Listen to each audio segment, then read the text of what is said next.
జెడ్బీ9 news కి స్వాగతం. గోదావరిఖండ్లోని గోదావరి నది ఒడ్డున జరుగుతున్న సమ్మక్క సారలమ్మ జాతర అభివృద్ధి ఘటనలపై మంగళవారం అధికారులతో సమీక్ష సమావేశం నిర్వహించారు. ఈ సమావేశంలో RG1 GM లలిత్ కుమార్ తో పాటు జాతర కార్యనిర్వహణాధికారి కాంతారెడ్డి, జాతర కమిటీ అధ్యక్షులు పిన్నింటి శ్రీనివాస్ రెడ్డి, సింగరేణి శ్రీనివాస్ పాల్గొనగా జాతర ప్రాంగణంలో మిగిలి ఉన్న పనులను త్వరగా పూర్తి చేయేలా చూడాలని అధికారులను కోరారు. అనంతరం వారు మాట్లాడుతూ ఈ నెల 28 నుండి 31 తేదీ వరకు జరిగే సమ్మక్క సారలమ్మ జాతరలో అధిక సంఖ్యలో భక్తులు పాల్గొని విజయవంతం చేయాలని వారు కోరారు. మాట్లాడలేదు, నువ్వు విలిపినే మాట్లాడు. వాళ్ళు రాజన్న నువ్వు విలువాలి, వాళ్ళ వీళ్ళ నెంబర్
గోదావరిఖని జనగామ శివారులో జరిగేటువంటి శ్రీ సమ్మక్క సారలమ్మ జాతరకు ఇచ్చేస్తున్న భక్తులందరికీ ముఖ్యమైనటువంటి విషయం ఏంటంటే, గౌరవ ఎమ్మెల్యే గారి ఆదేశానుసారం ఈరోజు ఇక్కడ అన్ని సంస్థలతోటి పర్యవేక్షణ కమిటీ మీటింగ్ జరిగింది.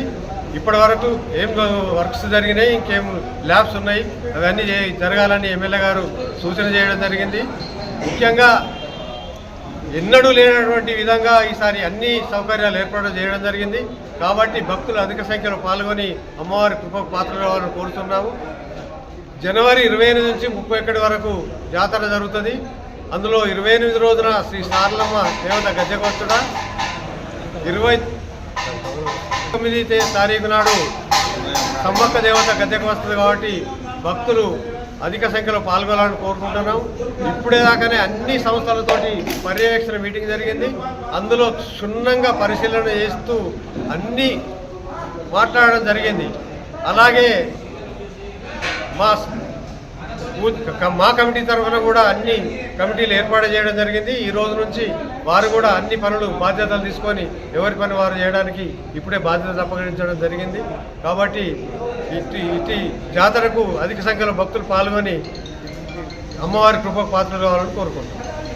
సారలమ్మ జాతర గోదావరిఖని జనగాం గోదావరిఖని అందు జరుగు తేదీ 28 నుండి 31/1/2026 వరకు 4 రోజులు జరుగు జాతర ఉత్సవాలకు గాను మన స్థానిక శాసనసభ్యులు గౌరవనీయులు మక్కాన్ సింగ్ రాజ్ ఠాకూర్ గారు పోయిన జాతరలోనే దీన్ని ఒక విధంగా మార్పు చేసి భక్తులకు అన్ని సౌకర్యాలు తాత్కాలికంగా కాకుండా పర్మనెంట్గా ఏర్పాటు చేయాలనే సంకల్పంతో దీన్ని మన సింగరేణి కానీ, NTPC కానీ, RFCL కానీ, రామగుండం మున్సిపల్ కార్పొరేషన్, వివిధ శాఖల దేవాదాయ శాఖ, అన్ని పోలీస్ శాఖ, అందరి శాఖల సమన్వయపరుస్తూ ముఖ్యంగా ఒక 3 శాఖల ద్వారా నిధులు పెట్టించి ఇక్కడ వచ్చే భక్తులకు ఏదైతే తాత్కాలికంగా కాకుండా శాశ్వతంగా ఏర్పాటు చేయాలనే సంకల్పంతో ఇంత పెద్ద ఎత్తున ఇవి అన్నీ చేయించడం జరిగింది.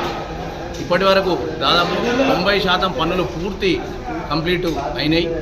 గద్దెలు కానీ అవి కానీ, తర్వాత మనకు రోడ్లు కూడా కొన్ని ఇంకా చిన్నవి కూడా ఈరోజు మన అన్ని శాఖల సమన్వయ సమావేశం మన శాసనసభ్యుల గారి సూచన మేరకు ఈరోజు ఇక్కడ ఏర్పాటు చేసుకొని వారందరితో కోఆర్డినేషన్ చేస్తూ ఇప్పటివరకు అయిన పనులు, తర్వాత చేయబోయే పనులకు వారికి సూచనలు చేస్తూ ఇప్పటి వరకు అందరినీ అన్ని శాఖల సిబ్బందికి సూచనలు చేయడం జరిగింది. ఈ జాతర మహోత్సవాల్లో పెద్ద సంఖ్యలో భక్తులు పాల్గొని మన తేదీ 28 నుంచి 31 వరకు జరిగే ఈ జాతర మహోత్సవంలో ఆ పెద్ద సంఖ్యలో భక్తులు విచ్చేసి ఆ అమ్మవార్లను దర్శించుకొని సమ్మక్క సారలమ్మ తల్లి కృపకు పాత్రలు కావాల్సిందిగా కోరుచున్నాం.